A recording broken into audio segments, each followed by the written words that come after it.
말씀 보시겠습니다. 시편 81편입니다. 시편 81편 첫 절 1절에서 마지막 16절까지 다 같이 한 음성으로 읽겠습니다. 시작. 우리의 능력이 되시는 하나님을 향하여 기쁘게 노래하며 야곱의 하나님을 향하여 즐거이 소리칠지어다. 실을 읊으며 서고를 치고 아름다운 수금에 비파를 아우를지어다. 초하루와 보름과 우리의 명절에 나팔을 불지어다.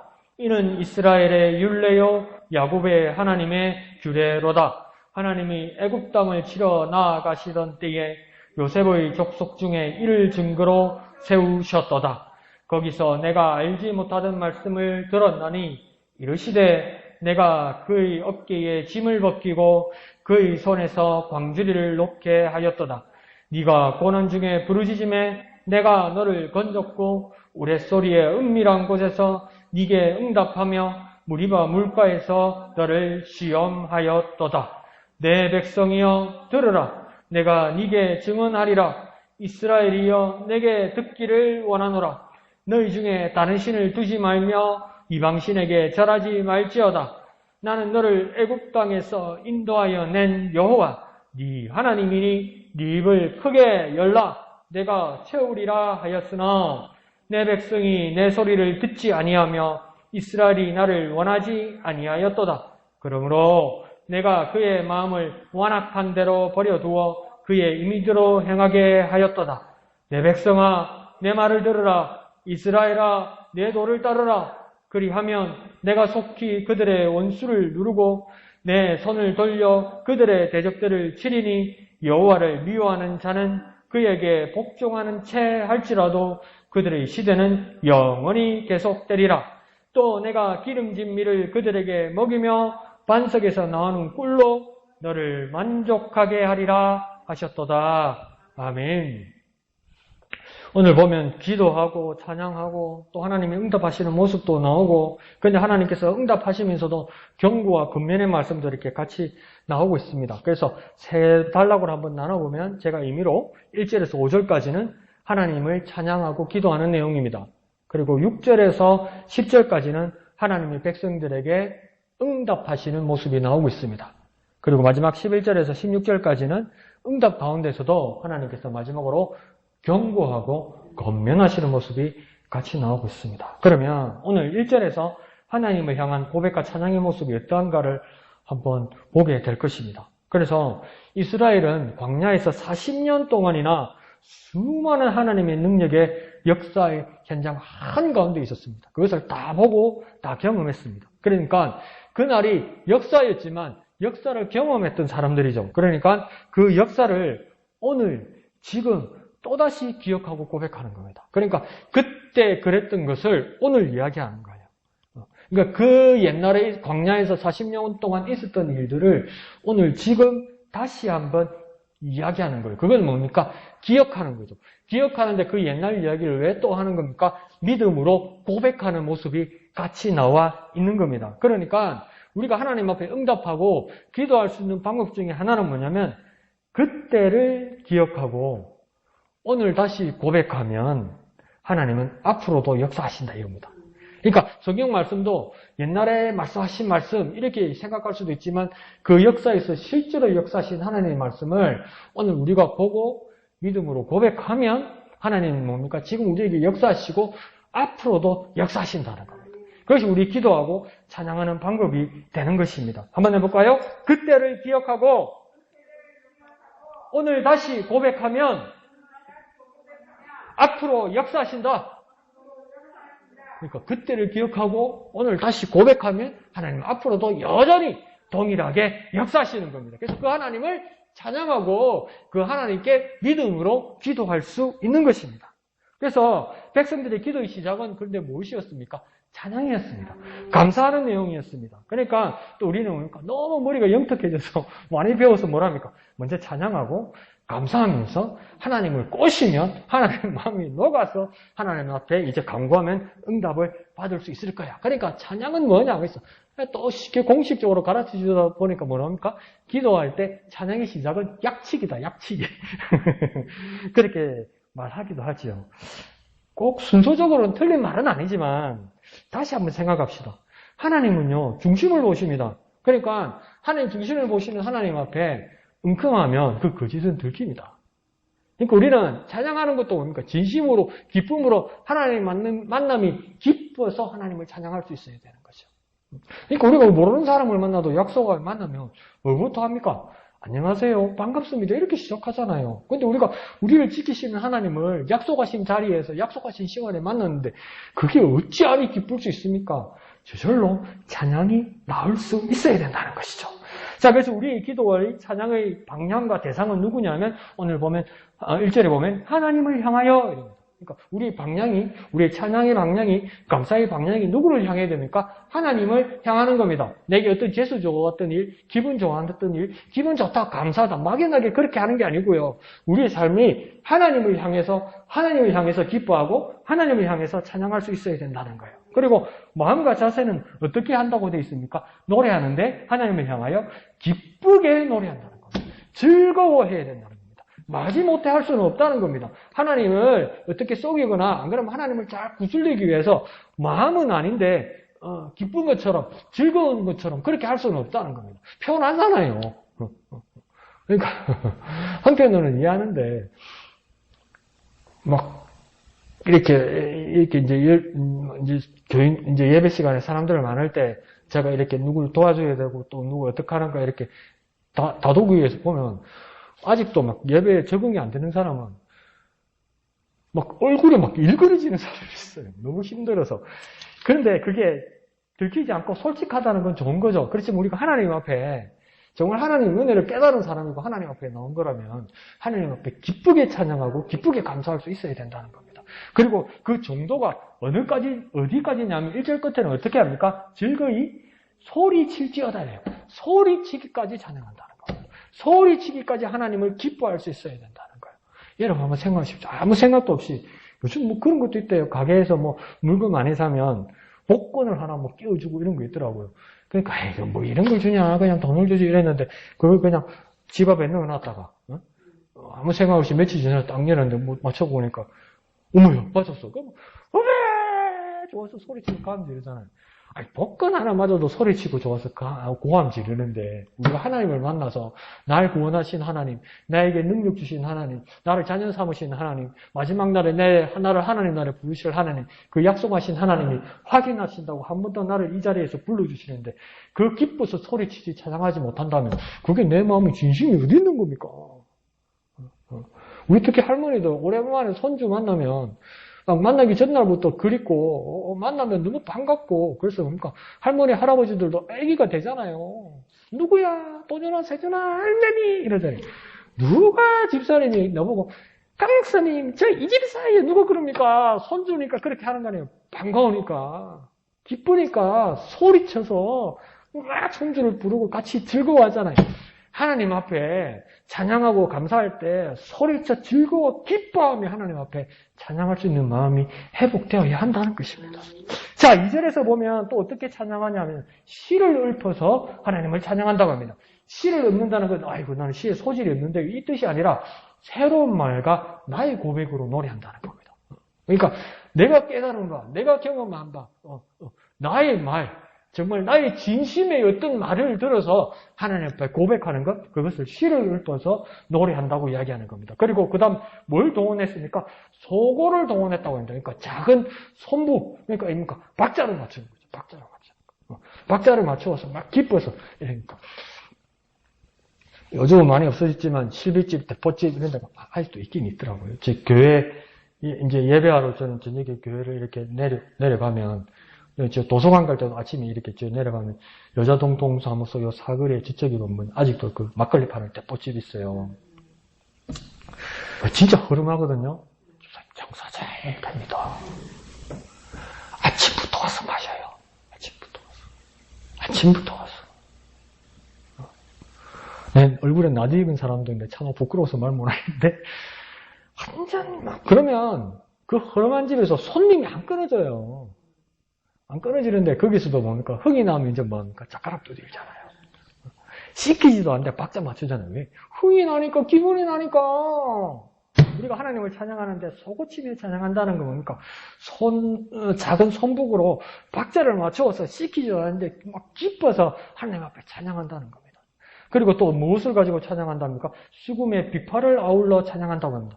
수금은 뭐냐면 수금, 비파 둘 다 줄로 된 현악기인데요. 비파는 이제 작은 하프 같은 거 있죠? 이렇게 뜯는 거고, 수금은 이렇게 가야금이나 검은 것처럼, 안 그러면 옆으로 기타처럼 뜯는 걸 수금, 비파라고 합니다. 근데 소리가 조금씩 다 다르대요. 그러니까 누가 어떤 사람이 하나님 앞에 찬양한다면서 이렇게 찬양하니까 또 자기가 할 수 있는 걸 가지고 이렇게 찬양했다는 겁니다. 시키지 않아도 적극적으로 다 같이 함께 어울려서 앙상블, 하모니를 이루어서 제일 듣기 좋게, 그렇고 제일 기분 좋게, 하나님 앞에 제일 영광되게, 막 정성을 다해서 내가 할 수 있는 걸로 다 드리더라는 겁니다. 그러니까 우리는 어떡합니까? 박수 치면서 찬양할 수 있고, 손을 들어 찬양할 수도 있고, 다 같이 손잡고 위로하면서 찬양할 수도 있고, 하나님을 향할 수 있는 거 아닙니까?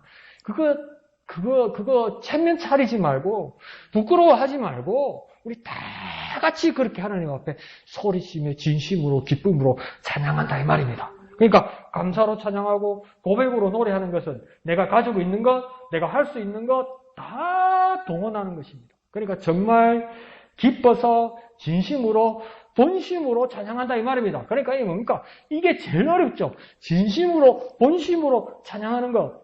진심 본심을 어떻게 억지로 만듭니까? 만들 수가 없잖아요. 이거는 저절로 감동되어서 우러나오는 것이잖아요. 그러니까 내가 어떻게 됩니까? 내 마음에 주님의 은혜로 인한 기쁨이 먼저 넘쳐나야 되는 것이죠. 그래서 저절로 우러나야 되는 것이죠. 그러니까 어떻게 기도할 수 있습니까? 진심으로, 본심으로 찬양하기를 원합니다. 그래, 하나님 내게 은혜를 베풀어 주시옵소서. 하나님 내게 은혜를 베풀어 주옵소서. 은혜로 가득 채워 주옵소서. 그러면 그 은혜와 기쁨이 막 넘쳐나서 진심으로 본심으로 하나님을 찬양하기를 원합니다. 그렇게 기도하는 저와 여러분 되었으면 좋겠습니다. 한번 해볼까요? 진심으로 본심으로 찬양합니다. 진심으로 본심으로 찬양합니다. 근데 매번 그러지 못하는데 몇 번 그랬던지 기억나죠? 기억나죠? 진짜 진심으로 본심으로 기뻤던 거 기억나죠? 중고등학교 때 막 피가 철철 끓잖아요. 씻기지도 않았는데 막 손들고 왜 제동하니까 막 나중에 집에 가서 보니까 양말이 막 다 달아가지고 구멍 나고 막 그 정도로 막 기뻐 차지 그 한두 번 있잖아요. 우리가 기뻐 진심으로 하는 거. 하나님 그거 회복되게 하여 주옵소서. 그 마음. 그러면 다시 한번 우리가 진심으로 본심으로 하나님 기뻐 찬양할 수 있어요. 그렇게 나아가는 저와 여러분, 변화되는 저와 여러분 되시길 부탁드립니다. 자, 3절에 찬양하는 때가 나옵니다. 언제입니까? 초하루에, 보름에, 명절에 이제 뭘까지 동원한다고 합니까? 나팔까지 동원한다고 이야기합니다. 그러니까 초하루는 언제를 말할까? 이스라엘 절기를 말하는 거 보니까 월삭 같아요. 월삭. 그리고 보름에 찬양한다는 겁니까? 매달 15일은 아닌 것 같고 이스라엘의 절기 명절 중에 이스라엘 달력으로 7월 15일 그러니까 가을쯤 될 거예요. 우리나라로 치면 한 9월에서 10월 그 중순쯤 그때가 언제냐면 이스라엘의 장막절, 초막절입니다. 그러니까 이스라엘 달력으로 7월 15일 장막절, 초막절에 찬양한다는 겁니다. 그리고 또 뭐라고 이야기합니까? 명절에 찬양한다는 거죠. 이스라엘은 여러 절기가 있죠. 3대 절기가 유월절, 맥추절, 장막절, 게다가 또 뭐 있습니까? 나팔절, 대속제일, 그 다음 또 에스더서에 나오는 불임절, 그 다음 성경에는 안 나오지만 나중에 보면 마카비 형제가 독립했던 우리나라 지금 광복절 같은 한우카 막 여러 명절들이 많아요. 거기도. 그 명절 때마다 하나님을 찬양하라는 거 이야기하고 있습니다. 그러니까 행사, 그러면 언제 찬양하라는 겁니까 도대체? 이야, 그 어떤 집, 그때 친구 누구 집이었나? 내가 아는 분이었나? 종손이래, 종손. 김해, 무슨 성씨 종손이래. 예. 근데 그 집도 겨우겨우 막내 아들 하나 낳았어요. 누나들 있고. 종손인데, 이야. 1년에 기재석은 12분 있습니다. 12분 있습니다. 근데 정성이라고. 제사 밤 12시 지냈디다. 그거 보면서 대단하다 들다가도 그분이 연세가 좀 드는데 50대 중반인가 그때 그랬는데 애가 이제 초등학교 가는 무심해서 그 내가 걔를 보면서 쏘고 불쌍타 쟤는 앞으로 12번 기제사에 자기 아버지 예상인지 쟤는 13번이네 싶은 거예요. 근데 여기서도 지금 오늘 뭐라 하면 명절 때마다 주님을 찬양하라고 이야기해요. 하나님을 찬양하라고 이야기해요. 언제 찬양하라는 겁니까? 행사 있고 큰날이고 집 안팎으로 모이고 국경일이고 누구 생일에도 누구 잔치에도 뭐 하라는 겁니까? 먼저 하나님을 찬양하라는 겁니다. 하나님만 생각하라는 겁니다. 하나님 먼저 생각하라는 겁니다. 내가 누리고 내가 할 수 있는 일 그 앞에 하나님을 찬양하라는 겁니다. 식사기도 식전기도가 왜 중요한지 가만히 생각해 봤어요. 그 내가 먹는 거고 내가 배부른 거예요. 그렇잖아요. 내가 밥 먹기 전에 기도한다고 해서 하나님 대신 배불러요? 하나님 맛있어요? 그거 없잖아요. 내가 먹는 거고 내가 배부르고 내가 맛있잖아요. 그래도 내가 누리고 내가 즐기는 것이라도 먼저 하나님 생각한다는 거예요. 그러니까 내 모든 일 앞에 먼저 하나님 생각하고 하나님 감사하고 하나님 찬양한다는 거예요. 그렇게 하라는 겁니다. 네가 어떤 일을 하든지 먹든지 마시든지 무엇을 하든지 하나님 먼저 생각하고 하나님께 찬양하고 하나님께 감사하고 네가 할 것 하고 즐길 것 즐기라는 겁니다. 그러나 하나님 먼저 생각하라는 겁니다. 모든 날에 그렇게 하라는 겁니다. 남들은 자기 기분이나 분위기에 해식하고 즐겨도 저와 여러분은 하나님을 찬양하는 것입니다. 그런데 심지어 교회 예배 가운데서도 하나님을 기뻐하지도 하나님을 찬양하지 않는 경우도 있습니다. 담임 목사님이 경고하시는 것처럼 예배 가운데 자기 연민에 빠져서 자기에게 감동하고 자기를 불쌍하게만 여기면 어떻게 됩니까? 하나님 빠지는 겁니다. 하나님 없어지는 거예요. 예배 들어왔는데 그래서는 안 된다는 거죠. 어떤 날이고 어디에서나 언제나 하나님을 찬양해야 됩니다. 한번 해볼까요? 어떤 날이고 어디에서나 언제나 하나님을 찬양합니다. 하나님을 찬양합니다. 그래서 하나님을 생각하고 하나님을 찬양하고 하나님께 감사하는 저와 여러분 되시기를 부탁드립니다. 근데 3절 하반절에 그리고 뭘 하라고 합니까? 나팔을 부르라고 이야기합니다. 나팔을 뿌 하고 부르니까 뭡니까? 이스라엘에서 나팔 부는 건 뭐냐면 소나 물소 같은 거 큰 소들이 있죠. 뿔도 크잖아요. 그걸 뚫어서 이렇게 뿌 하고 부는 거거든요. 그건 뭡니까? 신호하는 거거든요. 옛날에 동사무소에서 사이렌 울려서 방송하듯이 그 신호란 말이에요. 그러니까 나팔을 불어서 하나님을 찬양하라는 건 뭐냐면 그 누구도 예외 없이 열애 없이 모두에게 다 알려서 모두 모여서 찬양하라는 겁니다. 모두 모여서. 기도도 그렇게 하고 예배도 그렇게 하라는 겁니다. 모두 불러서 다 같이 노래하고 기도하고 찬양하라는 겁니다. 그러니까 우리 뭐 어떻게 해야 되겠습니까? 예배합시다. 기도합시다. 찬양합시다. 이렇게 되는 거예요. 시끄럽다. 내 기도하는데 좀 조용히 해라. 텔레비 좀 꺼봐라. 기도하는데 좀 말 좀 걸지 마라. 내 예배하는데 전화 좀 하지 마라. 니는 조용히 해라. 그거 말고요. 우리 다 같이 노래합시다. 다 같이 기도합시다. 다 같이 예배합시다. 이래야 되는 거예요. 내 예배한다 조용히 해라. 내 기도한다 니 조용히 해라. 이게 아니고 다 같이 찬양합시다. 다 같이 기도합시다. 다 같이 노래합시다. 그렇게 다 같이 하나님 앞에 영광 돌려 나팔 불어 하나님 앞에 다 같이 영광 돌리는 저와 여러분 되시기를 부탁드립니다. 한번 해볼까요? 찬양합시다. 기도합시다. 예배합시다. 그래서 다 같이 모여서 하나님 앞에 영광 돌리는 저와 여러분 되시기를 부탁드립니다. 자, 이런 노래와 찬양과 기도에 하나님께서 6절에 어떻게 하신다고 하냐면 응답하신다 이렇게 말합니다. 그런데 그 7장 상반절에서는 뭐라고 이야기하냐면 어떤 기도에 먼저 우선 응답하신다고 이야기하냐면 고난 중에 부르짖는 기도에 응답하신다고 이야기합니다. 그러면 정확하게 우리도 공식을 하나 세웁시다. 고난이 있으면 고난 중에 부르짖어 기도하면 하나님 응답하신다. 모든 사람들에게 고난이 오는데 고난이 올 때 아이쿠야 왜 이렇게 힘들지? 어떻게 벗어나지? 그것도 중요한데 고난이 오니까 나는 왜 이렇게 힘들게 살아야 되지?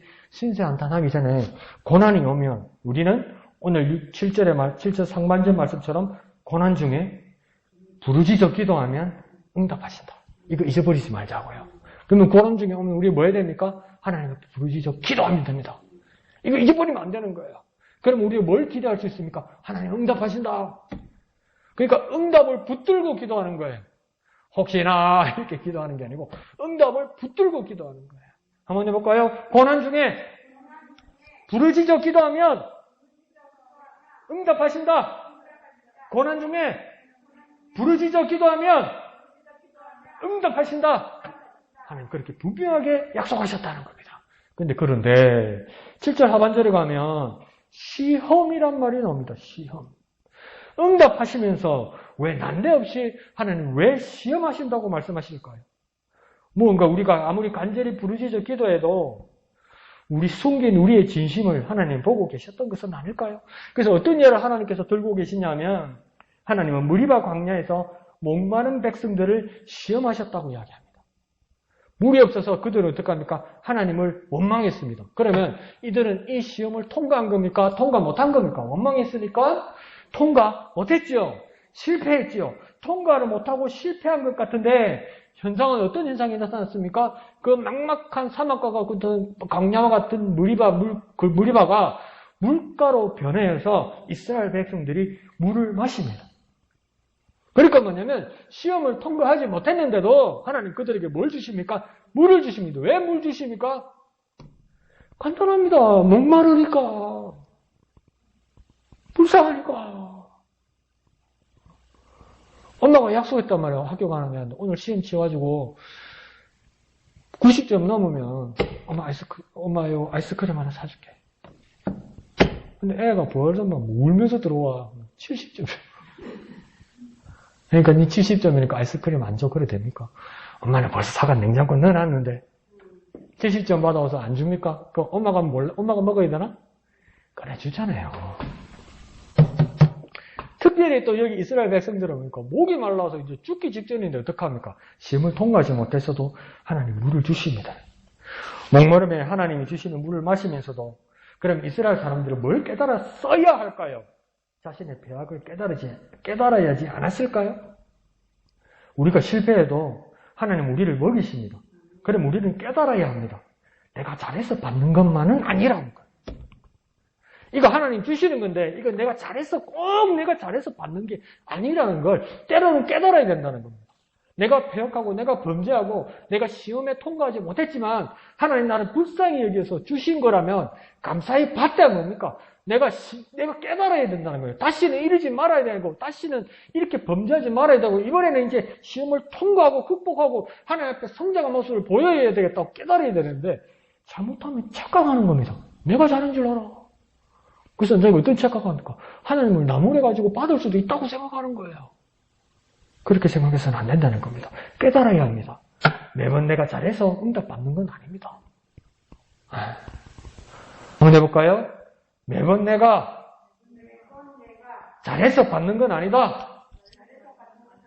네, 그거 생각해야 돼요. 하나님 주셔도 이거 내가 잘해서 기도 빨리 적어서 받았다 이렇게 그렇게 생각하면 안 됩니다. 나 자신은 알거든요. 이거 내가 잘못했는데 이거 받는다 속으로 이거 받아도 되나 이럴 때 있잖아요. 그러면 지금 쉽게 생각합시다. 다시는 그러지 말자. 네. 그래서 하나님 앞에 정말 영광 돌리자. 시험 통과하자. 그렇게 다짐하는 저와 여러분 되었으면 좋겠습니다. 자, 10절에는 이미 하나님이 주시고자 하는 진정한 응답 메시지는 따로 있는 겁니다.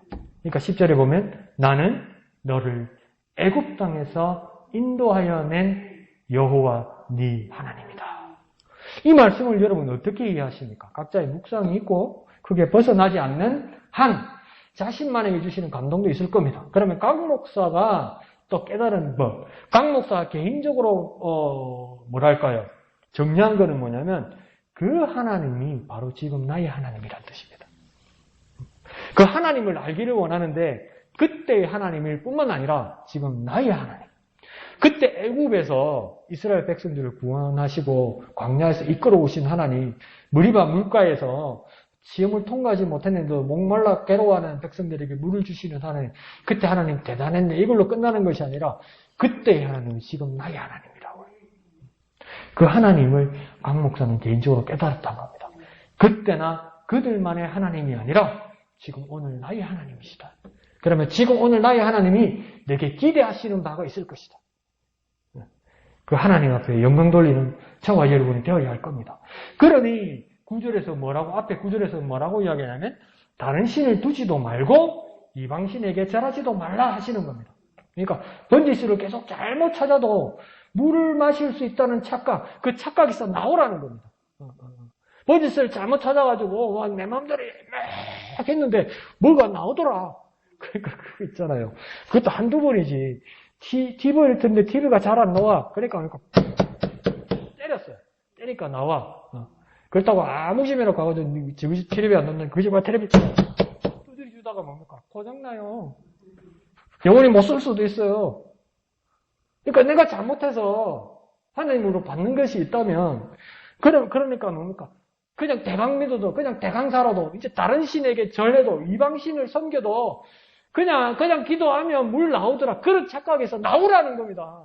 나 하나님은 그런 하나님이 아니라고 이제 말하는 겁니다.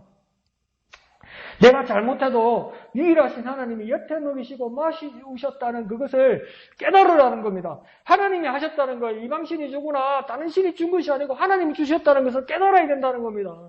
그걸 깨닫고 내가 어떻게 살아야 할지 결정해야 된다는 겁니다.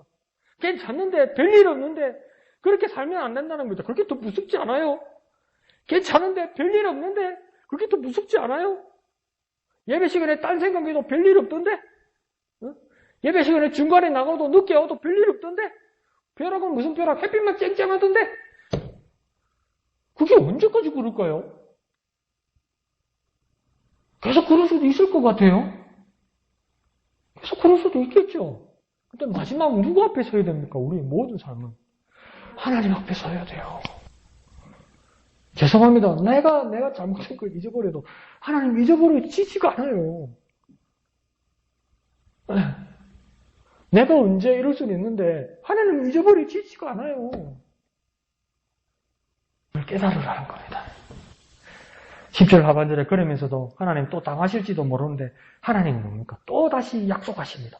뭐라고 약속하십니까? 네 입을 크게 열라 내가 채우리라. 또 주시겠답니다. 또 주시겠답니다. 채워주면 지 잘난 줄, 지가 잘하는 줄 알고 자기 만족하고 부족하면 남 불쌍해하고 자기 연민에 빠지고 우상에게 빠지고 이거 뭡니까? 하나님이 가만히 보면 이거 밑 빠진 독에 물 붓는 것 같은데 하나님 어떡합니까? 부어주시고 또 부어주신다는 거. 우리 같으면 뭡니까? 장독 깨시다 부으면 안 된다. 안 된다. 물 정도가 아니라 간장을 갖다 된장을 갖다 고추장을 갖다 거기다 담으면 어떡하노? 몇 년을 이제 우리 뭐 먹고 살 거고 이거잖아요. 근데 하나님 어떡합니까? 우리는 가만 보면 우리 자신을 양심적으로 하나님 앞에서 가만히 보고 봐보세요. 자랑스러운 태극기 앞에 뿐만 아니라 내 손을 가슴을 넣고 하나님을 가만히 생각하고 내 삶을 한번 돌아보세요. 확실히 나는 금간 독이 아니고 빠진 독이에요. 밑이 팍 빠진 독이에요. 근데 하나님은 계속 부어주십니다. 하나님 계속 부어주세요. 우리에게 또 부어주시고 채우고자 하신다는 겁니다. 그런 하나님의 마음 우리가 다시 한번 돌아보아야 하지 않을까요?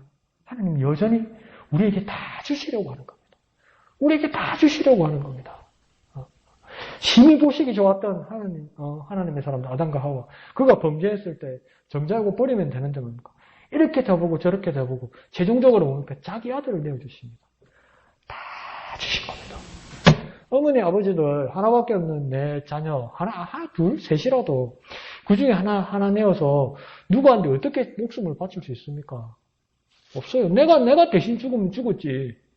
누가 내놓으라고 그러면 그 집에 한 사람이 목숨을 내놓아야 된다면 누가 내 자녀의 목숨을 노리고 있다면 엄마들은 어떡합니까? 차라리 내가 죽겠다고 이야기하지 내 자식에게 손대지 말라고 그러지 않습니까? 차라리 내가 목숨을 내놓는 게 좋지. 내 자녀가 목숨을 희생당하는 것은 살아서 견딜 수가 없는 고통 때문에 그런 거 아닙니까? 근데 하나님 그걸 선택하셨다고요. 자기 아들을 내어주시고 생체 아들이 죽는 것을 자기 눈으로 봤다는 거예요. 왜 그렇게까지 하셨습니까? 이 빠진 독인데 우리에게 그 끝없는 사랑, 한없는 사랑을 계속 부어주셨다는 겁니다. 이 하나님의 애잔하고 서글픈 마음을 조금이라도 우리가 헤아렸으면 좋겠습니다. 조금이라도 하나님의 마음을 헤아렸으면 좋겠습니다. 제발 우리가 예수님 말씀처럼 마음은 못 이루어도 육신이 약하다고 안타까워하는 마음은 말은 들을 수 있는데 제발 최소한 고의적으로 그러지 맙시다. 하나님한테. 고의적으로 그러지 맙시다. 우리 인간성 진짜 이상해지는 겁니다. 이거 하나님 앞에 고의적으로 그러면 이거 우리 사람으로서 진짜 우리 스스로에게 자존심 상하는 일 아닌가요? 이거? 하나님 그렇게 하였다고 이야기합니다. 10절 하반절에 하였으나 그러나 자 이렇게까지 베푸셔도 11절에 백성은요 내 소리를 듣지 아니하며 나를 원하지 않았다. 하나님의 소리를 듣지 아니하며 하나님을 원하지 않았다고 이야기합니다. 그래서 12절에 하나님은 어떻게 하신다고 합니까? 버려두어 임의대로 행하게 하신다고 이야기합니다. 그러니까 어떤 분들은 이렇게 해석하고 이게 일반적일 수도 있어요. 너무나 완악하니까 너무나 하나님께 돌아섰으니까 그러니까 그대로 행하게 해서 그 행한 대로 나중에 하나님께서 심판하시기 위해서 버려두었다. 그렇게 말씀하시기도 해요. 그 말도 맞는 말이에요. 그런데 또 다른 각도로 한번 생각해 봅시다. 자, 여러분이 부모가 되고 어른이 된 입장에서 한번 봅시다. 이제 어른이고 애들도 머리가 크고 가정들도 세운 우리 자녀들인데 그런 자녀들에게 복수심이 있습니까? 어느 부모가 자녀한테 복수심이 있습니까? 세상이 많이 보내서 부모님도 자식한테 복수합니까? 근데 최소한 저와 여러분은 여러분의 자녀들에게 복수심 없잖아요. 아무리 잘못해도 내가 저거한테 안 갚으면지 그런 마음을 가진 엄마들은 없잖아요. 머리가 다 큰 자녀들이 자기 고집을 부리면 이제 어떻게 합니까?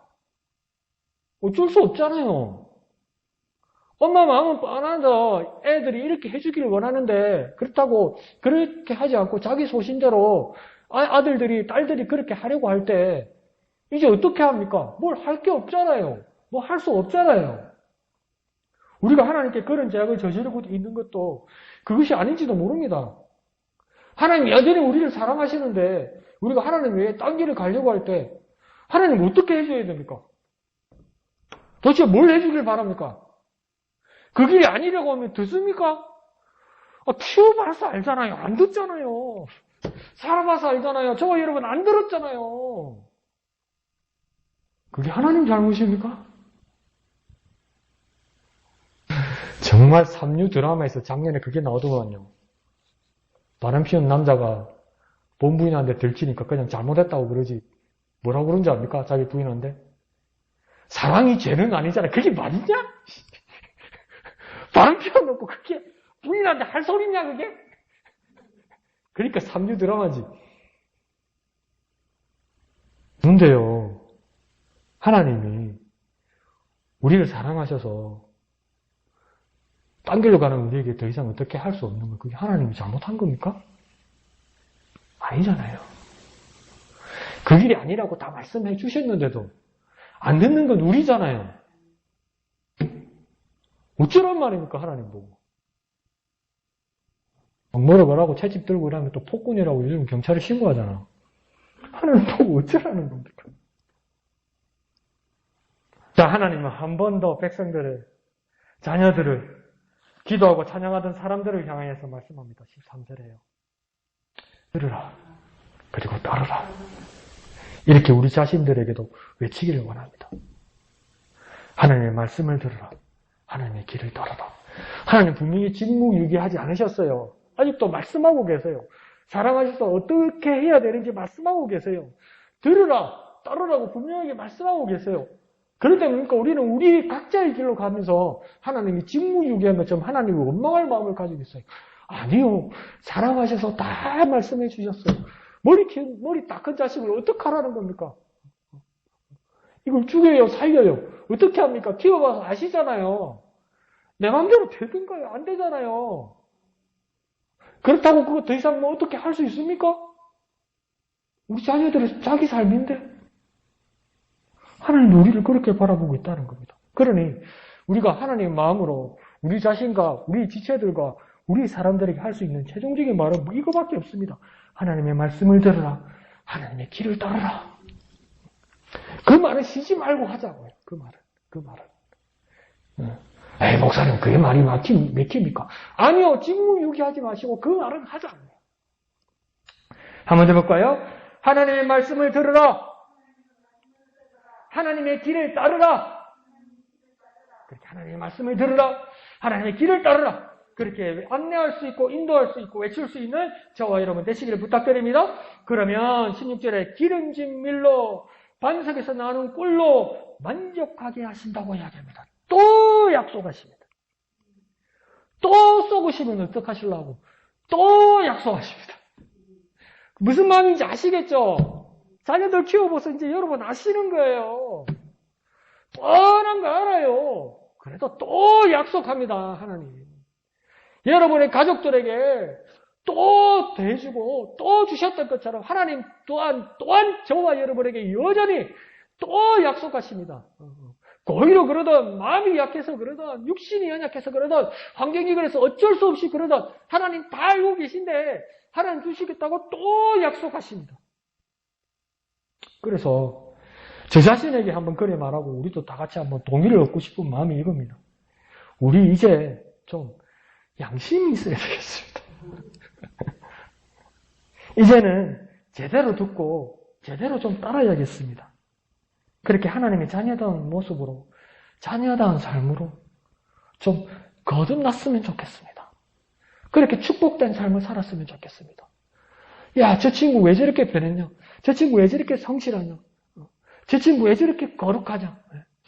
지네 아버지가 하나님 아니야. 하나님 닮아서 그래. 그렇게 변화된 모습으로 칭송받는 저와 여러분 되었으면 좋겠습니다. 그렇게 우리의 양심과 우리의 삶이 하나님 앞에서 회복되었으면 좋겠습니다. 그래서 우리 자신에게 한번 다그치고 우리 자신에게 한번 다짐해 봅시다. 하나님의 말씀을 듣자. 하나님의 길을 따르자. 나여 하나님의 말씀을 듣자. 하나님의 길을 따르자. 왜요? 우리는 하나님의 자녀이니까. 아버지 대신 하나님의 말씀을 듣자. 하나님의 길을 따르자.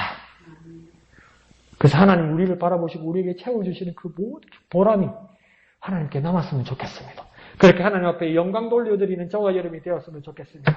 우리가 하나님의 기쁨이 되는 저와 여러분이 되었으면 좋겠습니다. 자, 한번 해볼까요? 하나님의 말씀을 듣자.